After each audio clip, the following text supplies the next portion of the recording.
اسرائیل کے 3 شخص تھے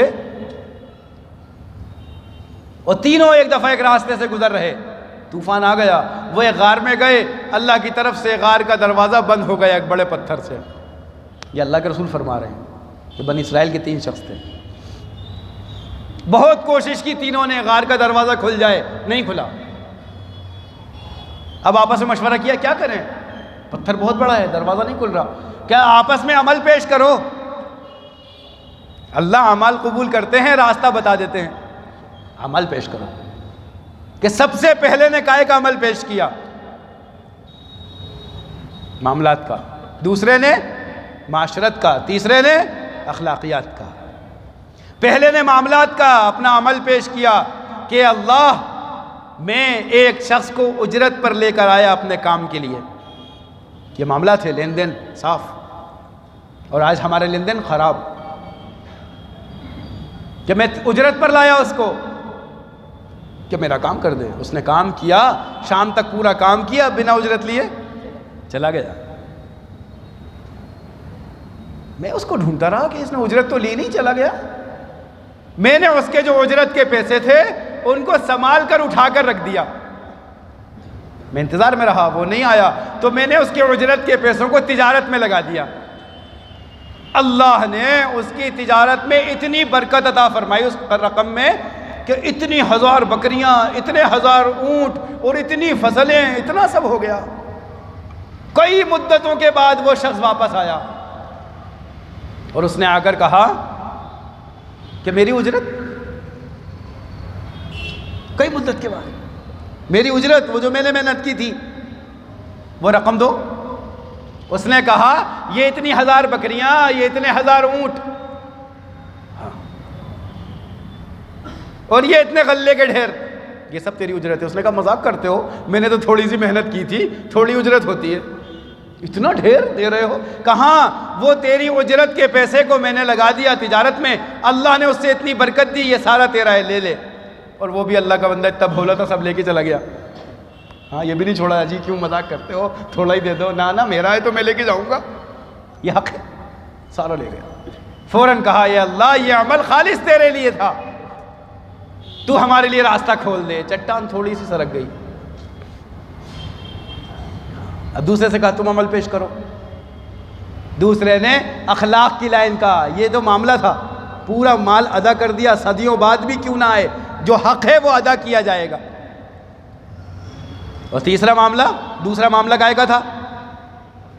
اخلاق کا، کہ ایک شخص بکریوں کو چراتا، چرواہا، اور جب آتا تو دودھ نکالتا بکریوں کا، اور پہلے دودھ کس کو پلاتا؟ ماں باپ کو۔ اخلاق کا تقاضا کس کو پلانے کا ہے؟ کہ اولاد پر پہلا حق اس کے ماں کا اور باپ کا ہے۔ آج اولادیں پہلا حق بیوی کا رکھتی ہیں اور ماں باپ کو گھر سے باہر رکھتی ہیں۔ تم تو دالان میں سو جاؤ، تمہارا کیا حق ہے؟ ہاں یہ ہے اولادوں کا حال آج کی۔ اور بیوی کو رکھیں گے ڈیکوریشن کرا کے کمرے میں،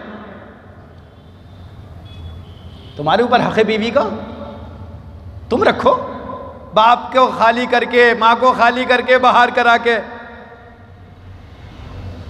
کہ یہ اخلاق کے خلاف ہے۔ اور ایسی اولادیں امید نہ رکھیں اللہ کی رحمت کی۔ خدا کی قسم، فقط ایک عمل اتنا سخت ہے یہ دنیا کا، حدیث میں فرمایا سارے گناہوں کی سزا آخرت میں ملے گی، سارے گناہوں کی سزا آخرت میں ملے گی۔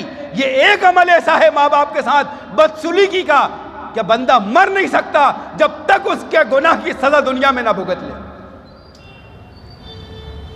کہ ماں باپ کے ساتھ بدسلوکی کرنے والے جب آج روتے ہوئے آتے ہیں نا کہ ہمارے اولادیں ہمارے ساتھ یہ معاملہ کر رہی ہیں، تو میں یہ نہیں کہتا کہ ایسا غلط کر رہی ہیں، میں کہتا ہوں پہلے یہ تم بتاؤ کہ تم نے اپنے ماں باپ کے ساتھ کیا سلوک کیا تھا، کیونکہ اللہ نے دنیا گول بنائی ہے کہ جیسا اپنے ماں باپ کے ساتھ کرو گے تمہاری اولادیں گھوم کر تمہارے ساتھ۔ کہ اخلاق کا تقاضا ہے، ماں باپ کا حق پہلے ہے۔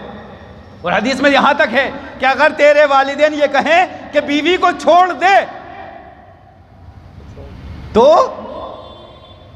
آپ لوگ تو بول دو، تو ارے آپ لوگ تو بول دو، تو چھوڑ دے، اور ہم کہتے ہیں ماں باپ کو چھوڑ دو. اولڈ ایج ہاؤس بنائے ہوئے ہیں, وردھا آشرم بوڑھوں کے لیے. اسلام میں کہیں اس کا حصہ نہیں. آج بوڑھوں کے حق, ماں باپ کے حق مارے جاتے ہیں.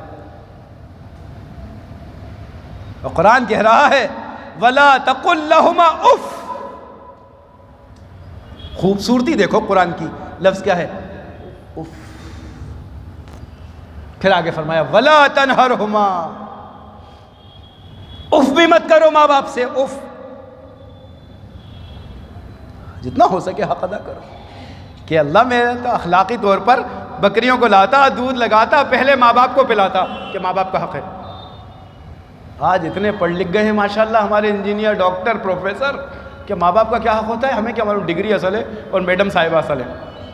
ماں باپ کیا ہے باہر. یہ یورپ کے کلچر کا اثر کہ میں نے دودھ لگایا, ماں باپ کو پلایا.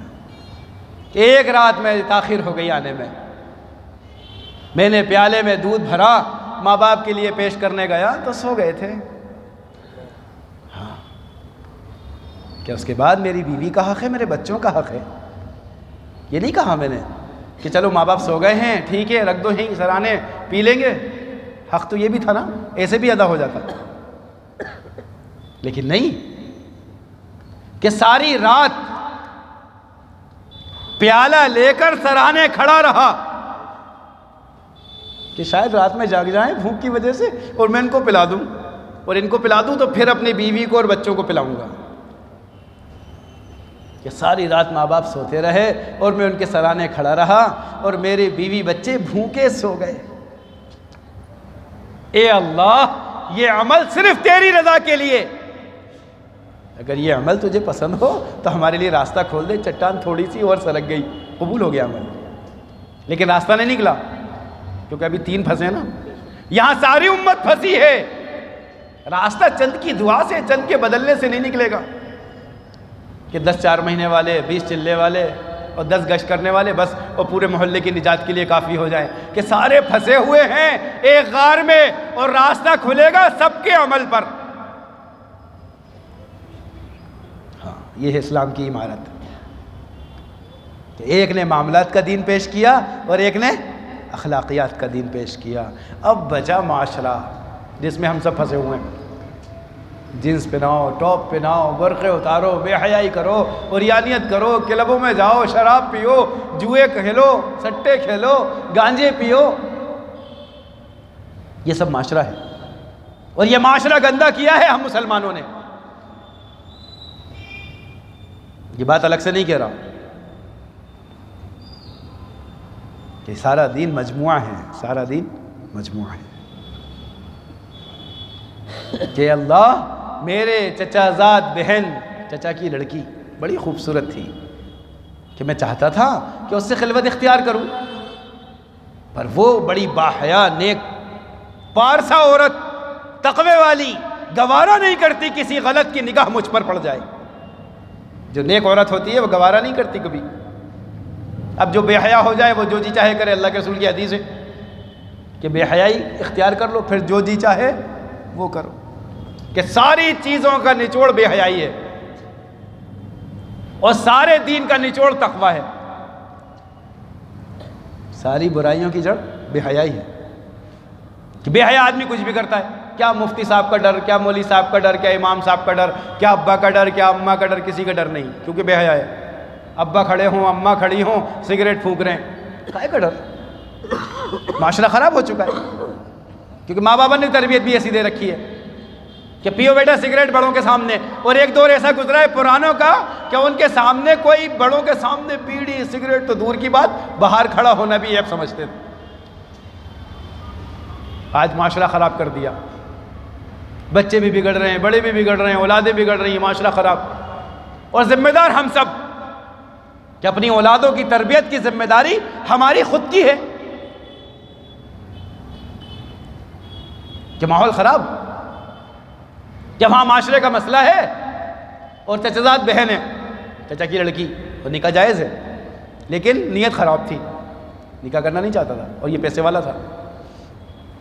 کہ ایک دفعہ ان کے اوپر حالات آ گئے اور قرضہ آ گیا کہ وہ چچزاد بہن میرے پاس آئی، وہ لڑکی، اور آ کر کہنے لگی کہ مجھے اتنی دے دو رقم. غالباً 10 اشرفی یا 20 اشرفی کی روایت ملتی ہے. کیوں مولوی صاحب 20 کی ملتی ہے نا؟ ہاں کیا اتنی دے دو؟ کہ ہاں دے دوں گا، ایک شرط ہے کہ تنہائی میں ملو. اب وہ مجبور، بے کس، بے سہارا، گھر کا مسئلہ ہے، تنہائی میں آ گئی، مل گئی. دل میں خوف تھا، اللہ کا ڈر تھا. روایت میں تو بہت آگے تک کی بات ملتی ہے کہ وہ آیا اور آ کر بیٹھا قریب، کہ اس لڑکی کے منہ سے بے ساختہ ایک جملہ نکلا، اتق اللہ، اللہ سے ڈر. کس سے ڈر؟ اللہ سے. کہ نہ مجھ سے ڈر، نہ باپ سے ڈر، نہ کسی کا ڈر، بس جس کے دل میں اللہ کا ڈر کہ وہی متقی ہے. کہ اللہ سے ڈر، اللہ تو دیکھ رہا ہے. کہ بس اتنا خوف میرے دل میں آیا کہ میں اٹھ کر کھڑا ہو گیا اور اس کو 20 اشرفیاں دی کہ تو جا، تیرا کام چلا لے، جا، گناہ نہیں کروں گا. اے اللہ یہ عمل خالص تیرے لیے، اور اگر تو اس کو قبول کرے تو راستہ کھول دے. پتھر پورا ہٹ گیا اور تینوں نکل کر باہر. آج یہ امت نکلنا چاہتی ہے، ایک دلدل میں پھنسی ہے. اگر نکلنا ہے تو اعمال پیش کرو. اور اعمال کیا خالی نماز نہیں، خالی روزہ نہیں، نہ حج، نہ زکوٰۃ. نکالنے والے تینوں اعمال کون سے تھے؟ غار میں پھنسے ہوئے تینوں مومن تھے، غار میں پھنسے ہوئے تینوں نمازی تھے، غار میں پھنسے ہوئے تینوں روزدار، تینوں زکاتی. لیکن پیش کیا کیا؟ معاملات جو ہمارے خراب ہیں، معاشرہ جو ہمارا خراب ہے، اخلاق جو ہمارے بگڑے ہیں. اور پھر دعا کرو اے اللہ ہمیں اس مصیبت سے نکال لے. کیسے نکلیں گے؟ اللہ نے دین آسان کیا ہے. وہ فرمایا کہ اے ایمان والوں، آپس میں ایک دوسرے کا مال باطل طریقے سے مت کھاؤ.